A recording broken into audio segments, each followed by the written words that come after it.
When we spoke about Operation Gladio last time, we never covered one of the most important aspects of the entire operation. Strategy of tension, or strategia della tensione. A strategy of tension is a policy where violent struggle is encouraged rather than suppressed in order to create a general sense of insecurity with the purpose of driving the population towards supporting a particular state ideology.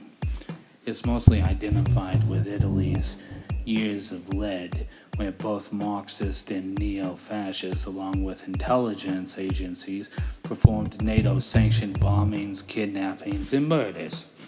In 1972, 3 carabinieri were killed while checking a suspicious vehicle in Patiano. The bombing was originally blamed on the communist group, the Red Brigades, but the explosives were later proven to be C4, the explosives used by NATO and not the Red Brigades. The explosives expert for the Italian police had given a purposefully misleading report and later was identified as a member of the neo-fascist group Ordine Nuovo. Historian Daniele Gonza wrote, Ghisson's investigation revealed that the right-wing organization Ordine Nuovo had collaborated very closely with the military secret service SID, Servizio Informazioni Difesa. Together they had engineered the Partiano terror and then wrongly blamed the militant extreme Italian left, the Red Brigades.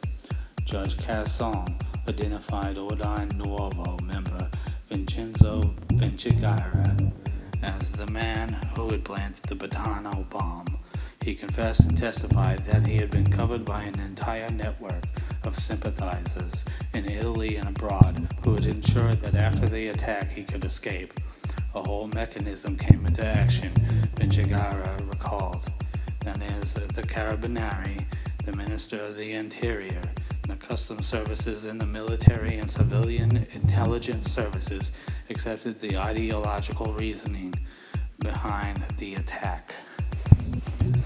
This still remains the most prominent example of what is most commonly referred to as a false flag attack.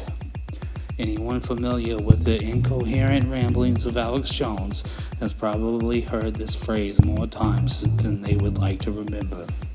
But with all the muddying of the waters conspiracy theorists like to do nowadays, it's important to look at actual events and concrete evidence in order to see the plays being made by the powers that have always been.